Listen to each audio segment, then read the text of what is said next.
새벽기도의 찬양대 귀한 찬양 감사드립니다. 지금 우리 창세기 47장 오늘 본문 말씀으로 읽었고 요셉의 사건에 대해서 쭉 새벽마다 살피는 가운데 있습니다. 지금 서 있는 시점이 어딘가 하니 우여곡절 끝에 야곱의 식구들이 애굽으로 이주하게 된 그런 시점까지 와 있습니다. 이 애굽으로 옮겨간 이주는 요셉이 계획했던 일이기는 하지만 사실은 바로가 승인하고 지원을 해주어서 성사가 된 일이지요. 그 앞에 45장 17절 18절에 이렇게 말씀합니다. 바로는 요셉에게 이르되 네 형들에게 명령하기를 너희는 이렇게 하여 너희 양식을 싣고 가서 가나안 땅에 이르거든 너희 아버지와 너희 가족을 이끌고 내게로 오라. 내가 너희에게 애굽의 좋은 땅을 주리니 너희가 나라에 기름진 것을 먹으리라. 이렇게 됐으니까 2주가 끝난 가족들이 2주가 끝나서 가족들이 애굽에 도착하니까 요셉이 이 식구들을 바로 앞으로 인도해서 소개시키게 되지 않겠습니까? 요셉은 이미 애굽 생활이 오래되었습니다. 그래서 애굽의 형편을 소상하게 파악하고 있죠. 그래서 바로와 면담을 갖기에 앞서서 형제들에게 바로하고 면담할 때 어떻게 대화가 이루어져야 될지 아주 상세히 설명을 해줍니다. 그게 오늘 47장 바로 앞에 나오는 본문인데요. 46장 31절부터 34절까지입니다. 요셉이 그의 형들과 아버지의 가족에게 이르되 내가 올라가서 바로에게 하루에 이르기를 가나안 땅에 있던 내 형들과 내 아버지의 가족의 내게로 왔는데 그들은 목자들이라 목축하는 사람들이므로 그들의 양과 소와 모든 소유를 이끌고 왔나이다 하리니 바로가 당신들을 불러서 너희의 직업이 무엇이냐 묻거든 당신들은 이르기를 주의 종들은 어렸을 때부터 지금까지 목축하는 자들이온데 우리와 우리 선조가 다 그러하니이다 하소서. 애굽 사람은 다 목축을 가증히 여기나니 당신들이 고센 땅에 살게 되리이다. 이 이제 면담을 이제 중개하면서 요셉이 그 면담할 때 이렇게 하라 그렇게 코치하는 내용을 보면 유독 강조하는 게 목축을 하는 목자라고 하는 사실을 바로에게 분명하고 아주 강력하게 얘기를 해라 그렇게 강조하는 그런 모습을 보게 됩니다. 그러면서 그 이유를 이렇게 설명합니다. 애굽 사람은 다 목축을 가증히 여기니까 그렇게 강조해라 그 사실을 그렇게 말하죠. 33절 34절을 세번역 말씀으로 보면 이렇게 되어 있습니다. 바로께서 형님들을 부르셔서 그대들의 생업이 무엇이요 하고 물으시거든 종들은 어렸을 때부터 줄곧 집짐승을 길러온 사람들입니다. 우리와 우리 조상이 다 그러합니다 하고 대답하셔야 합니다. 그래야 형님들이 고센 땅에 정착하실 수 있습니다. 이집트 사람들은 목자라고 하면 생각할 것도 없이 꺼리기 때문에 가까이 하지 않습니다. 그리고 보면 요셉의 태도가 조금 이상하죠. 왜냐하면 이렇게 처음으로 면담하게 되는 경우에 가능하면 우리가 지금 뭐 이런 형편이 돼서 이렇게 내려왔지만 우리 집안이 괜찮은 집안입니다. 또 아주 유능한 사람들이 많이 있습니다. 이렇게 포장하는 게 일반적인 경우 아닙니까? 직업이 신분에 따라서 대물림되던 그런 시대가 있었습니다. 고대 시대부터 거의 최근대까지 계속해서 그렇게 되어 왔죠. 우리나라에서도 신분에 따라서 직업이 산업공상 이렇게 나누어지지 않습니까? 그런데 그 산업공상 이 반열에도 끼일 수 없는 아주 천민의 직업이 있었습니다. 대표적인 게 백정 아닙니까? 백정. 그 외에도 무슨 광대, 무당, 기생 이런 것들은 정상적인 사람은 감당하지 않는 아주 천하게 여기는 직업이었습니다. 뭐 인도 같은 나라는 지금도 가보면 달리트라고 그래서 또는 하리잔 이렇게 부르는 계급이 있는데 불가촉 천민이라고 정상적인 사람은 접촉도 하지 못하게 하는 그런 직업을 가진 그런 사람들이 있거든요. 신분이 아주 천하게 여겨지는 사람들이지요. 그 사람들이 감당하는 직업은 어부, 백정, 짐승의 가죽을 다루는 무두질, 인체의 배설물과 관련된 일을 하는 거, 혹은 청소부, 세탁부 이런 일들에 종사를 해서 아주 엄격한 신분 사회에서 아주 가까이 하지 못할 천한 사람들이다. 그렇게 말하고 있습니다. 그런데 그 당시 요셉 당시에 애굽에서는 목축업에 종사하는 사람들이 그런 부류에 해당되는 사람들이었다는 겁니다. 그 요셉은 가족들에게 그 사실을 분명하게 일깨워줍니다. 그래서 바로를 만나게 되면 그 사실을 특별히 강조해라. 그렇게 부탁을 합니다. 그래서 이상하게 여겨지는 거죠. 무슨 포장하고 내세우고 과장하는 것까지는 아니라고 그래도 그 당시 그 나라, 그 이주할 그 나라 사람들이 천하게 여기고 가까이 하는 것조차 꺼리는 것을 잘 알고 있으면서도 굳이 그걸 내세울 필요까지는 없지 않겠느냐 하는 겁니다. 게다가 자기 가족인데 사람들이, 애굽 사람들이 총리로 올라있는 자기를 어떻게 생각하겠나, 이런 것까지 다 생각을 해보면 이거 참 좀 이상한 발언이다, 그렇게 생각이 됩니다. 요셉이 바로와 면담하면서 이 사실을 강조하도록 그렇게 종용한 이유가 있었겠지요. 아마도 요셉이 그동안 경험했던 애굽의 상황이 배경이 되지 않았겠나 생각이 됩니다.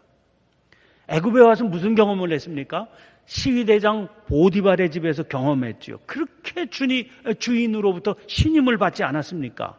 그런데 억울한 누명이 일어나니까 변명도 할 수 없이 재판도 한번 받아보지 못하고 옥에 갇혀야 했던 그런 경험이 요셉에게 있는 겁니다. 또 그 감옥에서 두 관원장을 만나지 않았습니까? 이 두 관원장은 왕의 최측근이었던 그런 두 사람인데 시간이 흐르면서 보니까 하나는 사형에 처해지고 하나는 복직이 되는 일입니다. 무슨 이유로 그들의 운명이 갈렸는지에 대해서 구체적인 설명을 들을 수 없지요. 그러니까 아마 요셉은 그렇게 생각했을 겁니다. 한때는 잘 나간다 하더라도 하루아침에 이 나라는 그런 일이 일어날 수 있다 하는 겁니다. 이런 상황에서 지금은 바로 왕의 호의와 신임을 받고 있지만 지금 이주민 신세 아닙니까? 그들의 앞날에 이곳에 살아가다가 그들의 앞날에 무슨 돌발적인 일이 일어날지 알 수 없다. 여기서 안전하게 살 수 있으려면, 문제없이 뿌리를 내리고 살 수 있으려면 천하에서 사람들이 주목하지 않는 그런 멀리 떨어진 좋은 땅에 살면서 사람들이 주목하지 않게 살아가는 방법이 가장 좋은 방법이다. 그렇게 생각했을 것 같아요.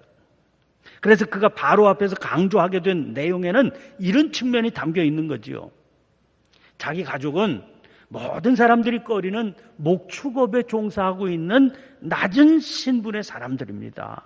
그러니까 왕궁에서 멀리 떨어져 있는 땅에서 그저 가축이나 잘 돌보자는 게 이주의 목적입니다. 무슨 애굽의 공무원이 되고 고위직에 진출해서 나라를 어떻게 하고 이러는 일에는 욕심도 두지 않습니다. 또 둘 수도 없는 존재들입니다. 이걸 왕에게 강하게 부각시키려고 한 것 아니겠습니까? 세월이 오래 흐른 뒤에 그때 요셉의 판단이 아주 지혜로운 판단이었다는 게 드러나게 되죠. 출애굽기 1장 8절 말씀 보면 요셉을 알지 못하는 새 왕이 일어나 애굽을 다스리더니 그랬습니다. 세상이 뒤집어진 겁니다. 그때 새로 일어난 왕은 유대인들을 미워합니다. 그러나 그들의 하는 일과 신분 때문에 최소한 역적으로 누명을 씌워서 멸절을 시킬 수는 없는 노릇이었다는 거죠. 그래서 요셉의 가족들이, 유대인들이 거기서 그 땅에서 결국은 살아남게 되는 그런 결과가 나타나게 됩니다. 자, 아무튼 이렇게 면담을 잘 코치를 하고 드디어 바로와의 면담이 이루어지는데 요셉은 이 면담을 두 번에 나누어서 실시합니다. 그냥 상식적으로 본다면 이것도 좀 이상합니다. 왜냐하면 보통 일반적인 경우는 가족의 대표자, 가장의 아버지 아닙니까? 아버지 생존에 계시니까 아버지가 형들을 쭉 대동해서 한 번에 쭉 인사시키게 되는 게 당연해 보입니다. 그런데 두 번으로 나누어서 이렇게 진행을 합니다. 2절 보면 그의 형들 중 5명을 택하여 바로에게 보이니, 형들이 10명이지요. 근데 이제 그 10명 가운데 5명을 택해서, 그래서 이제 먼저 대표로, 가족들 대표로 바로를 면담하게 됩니다. 자, 이 경우에 생각해 보세요. 아무리 요셉이 총리고 또 나라를 구한 공이 크다고는 하지만 상대는 왕 아닙니까? 또 자기들은 누굽니까? 살기 위해서 이주해 온 존재들 아닙니까? 그러니까 아주 낮은 자세로 만날 수밖에 없지요. 4절 말씀 보면 이렇게 되어 있습니다. 그들이 또 바로에게 고하되 가나안 땅에 기근이 심하여 종들의 양떼를 칠 곳이 없기로 종들이 이곳에 거류하고자 왔사오니 원하건대 종들로 고센 땅에 살게 하소서. 아주 낮은 자세로, 지극히 낮은 자세로 왕의 선처를 구하는 모습을 보입니다. 이렇게 해서 첫 번째 면담이 끝이 나고요. 두 번째 면담이 진행이 됩니다. 이 두 번째 면담은 아버지와 바로가 만나게 하는 그런 면담입니다. 오늘 본문이 그 면담의 장면이지요. 7절 보면 요셉이 자기 아버지 야곱을 인도하여 바로 앞에 서게 하니, 이 장면에서 이 구절에서 두 단어를 주목해 볼 필요가 있습니다. 하나는 인도하여, 또 하나는 서게 하니 하는 것. 인도한다 하는 말에는 마치 자기 나라보다도 더 강한 이웃 나라의 왕이 보낸 사자를 왕 앞으로 정성을 다해서 모시는 의전적인 느낌이 담겨 있습니다. 그러니까 그렇게 인도함을 받아서 왕 앞으로 나온 사람은 아무리 상대가 왕이라고 그래도, 그 왕의 면전이라고 그래도 엎드릴 필요가 없습니다. 그래서 서게 하니 아주 정중하게 아버지를 인도해서 왕 앞에 서시게 해드렸습니다. 지금 자기 가족들의 처지는 바로의 선처를 기대할 수밖에 없는 게 분명하지요. 또 신화된 도리로도 왕을 그렇게 존중하고 받드는 게 당연한 일입니다. 그러나 요셉은 그렇게 생각합니다. 그 모든 일의 배후에는 자기가 믿는 여호와 하나님의 역사하심이 있다. 그 강한 확신이 있는 겁니다. 그 하나님께서 역사하셔야 모두가 복을 받는 삶이 가능하겠죠. 요셉은 자기 아버지 야곱을 바로 앞에 세워서 하나님이 복 주시는 분이시다 하는 것을 왕에게 뚜렷하게 선포하게 하는 거예요. 여기 바로 앞에 선 야곱을 보세요. 사실 한참 때 야곱은 자기 야망 달성을 이루기 위해서라면 무슨 일이라도 할 수 있었던 사람 아닙니까? 그런데 43장 14절을 보면 어쩔 수 없이 사랑하는 아들 베냐민을 애굽으로 보내면서 그가 하는 말입니다. 내가 자식을 잃게 되면 이르리로다. 이건 한참 때의 야곱의 모습과는 전혀 딴판의 모습입니다. 야곱은 나이가 들은 겁니다. 힘없고 무기력한 존재가 되어 있습니다. 그런 모습으로 천하의 바로 왕 앞에 서게 된 겁니다. 그런데 그의 자세는 혈기방장할 수 있는 자기 자식들이 보인 바로에게 보인 태도와는 달라도 너무 다릅니다. 지금 바로 앞에 이 연약한 노인네가 서 있으니까 축복을 한다면 누가 누구를 축복해야 되겠습니까? 당연히 바로가 야곱을 축복해야 되지요. 그런데 이 자리에서 오히려 야곱이 바로를 축복하고 있습니다. 두 번이나 축복합니다. 7절 보시면 야곱이 바로에게 축복하매, 10절에도 또 나오지요. 야곱이 바로에게 축복하고 바로에게 복을 빌어줍니다. 그렇게 할 수 있었던 이유를 야곱은 본인 스스로 이렇게 설명합니다. 9절을 보니까 내가 험악한 세월을 보내었나이다. 험악한 세월을 보낸 야곱의 생애를 우리가 알고 있죠. 그런데 그 험악한 세월을 지나오면서 자기 세월의 모든 것들을 복의 근원이 되시는 하나님께 맡겨드렸습니다. 그러더니 하나님께서 그의 거칠었던 내면을 상처와 분노로 채우지 않고 오히려 여유와 감사와 만족함으로 채워주셨던 겁니다. 야곱은 지금 그 비결을 확실히 알고 있는 겁니다. 그래서 비록 그가 상대가 바로와 같은 절대적인 통치자이긴 하지만 주저하지 않고 당신에게도 하나님의 축복이 임하기를 바랍니다. 당신도 전능하신 하나님의 축복 가운데 거하기를 바랍니다. 그렇게 축복할 수 있었던 것이죠. 야곱의 이 모습을 보면서 우리는 창세기 12장에 아브라함과 하나님 사이에 맺어졌던 언약의 내용을 떠올리게 됩니다. 하나님께서 아브라함에게 그렇게 말씀하셨습니다. 창세기 12장 2절 3절입니다. 내가 너로 큰 민족을 이루고 내게 복을 주어 내 이름을 창대하게 하리니 너는 복이 될지라. 너를 축복하는 자에게는 내가 복을 내리고 너를 저주하는 자에게는 내가 저주하리니 땅의 모든 족속이 너로 말미암아 복을 얻을 것이라 하신지라. 아브라함과 맺으신 언약은 땅의 모든 족속이 너로 말미암아 복을 얻을 것이다. 그런 언약의 내용이지요. 오랜 세월이 흘러서 야곱을 통해 천하의 바로 앞에서 이 언약이 실현되고 있는 겁니다. 아니, 대제국의 최고 지존자인 바로 아닙니까? 그 바로가 축복을 받습니다. 그러니 땅의 모든 족속이 너로 말미암아 복을 받게 될 거다. 이 얘기가 그대로 이루어지는 것 아닙니까? 이게 말로만 그렇게 됐다는 게 아닙니다.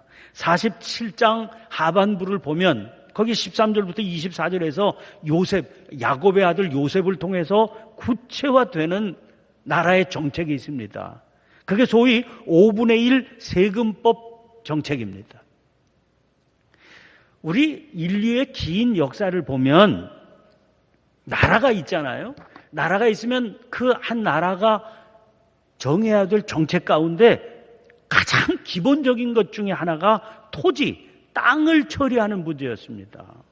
지금 우리나라도 이 땅을 어떻게 정책적으로 처리해야 되나 이거 가지고 아주 어려운 그런 고민을 하고 있지 않습니까?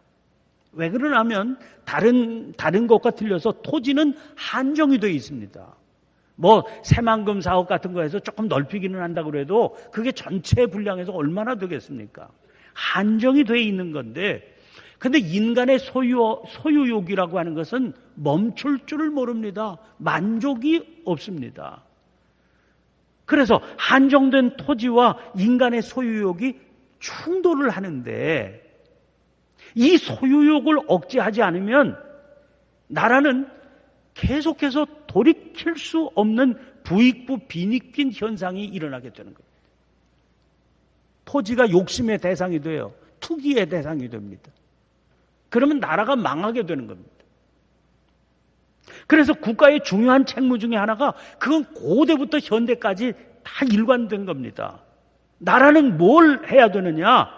이 둘의 충돌을 효과적으로 조정해야 됩니다.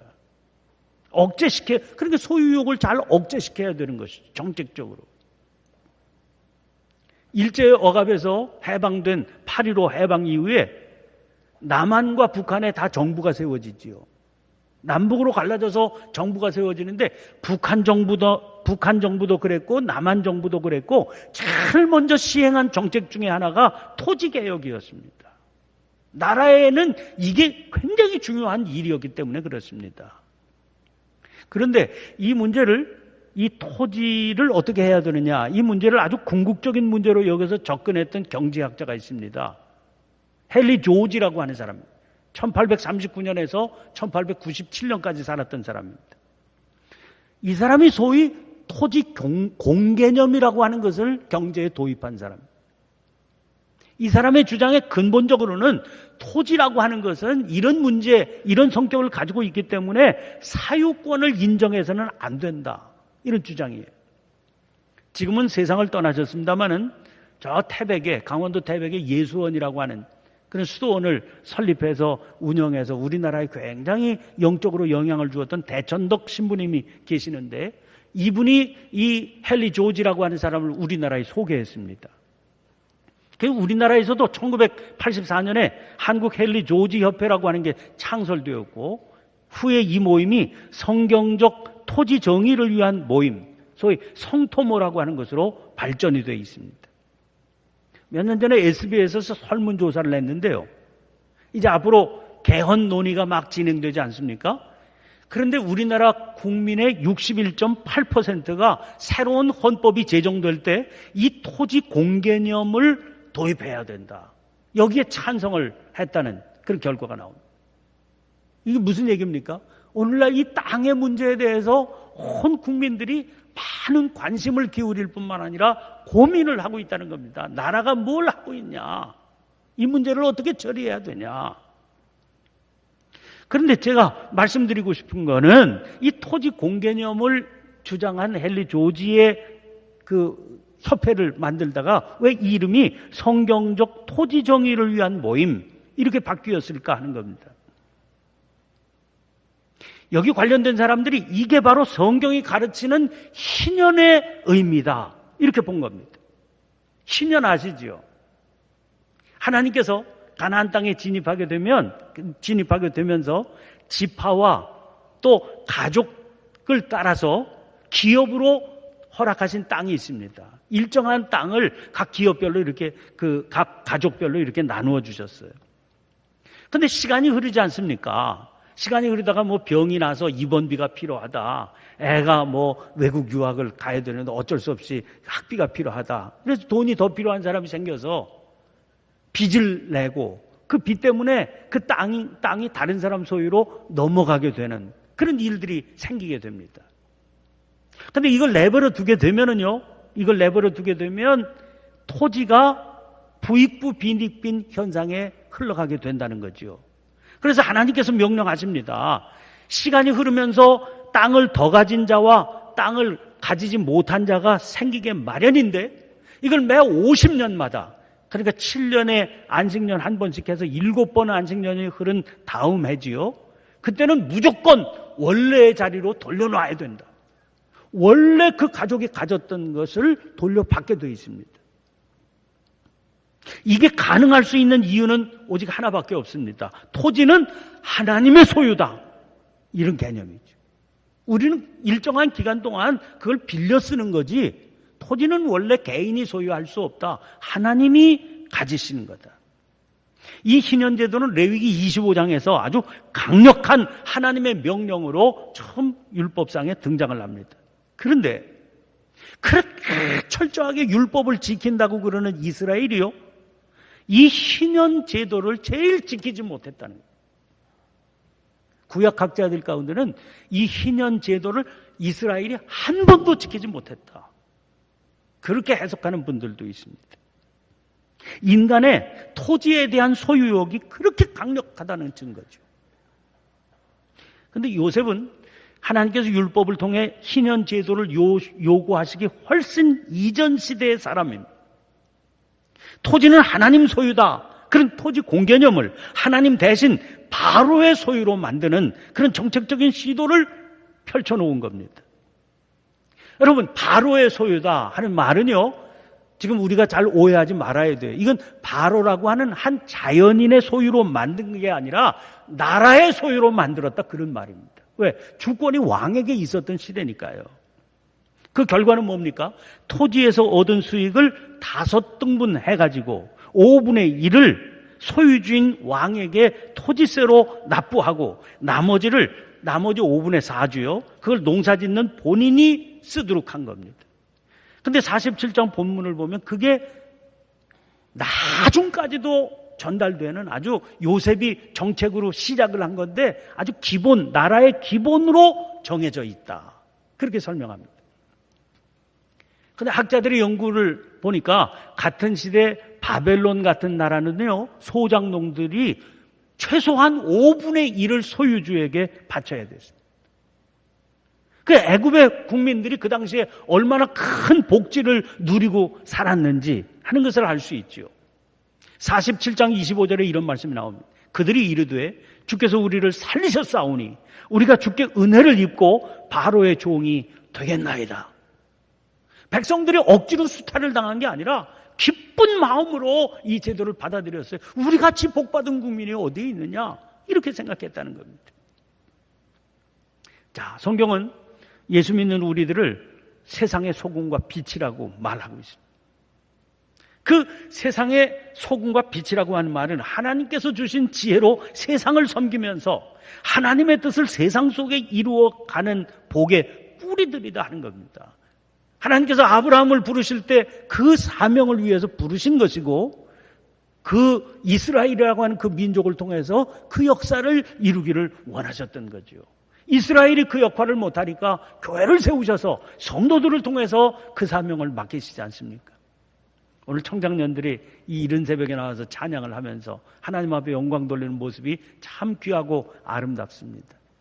여러분, 이런 세대들이 세상 속에 들어가 가지고요, 그래서 세상을 복되게 하는, 애국 백성들이 주께서 우리를 살리셨습니다, 이렇게 고백하는 일들이 일어나요.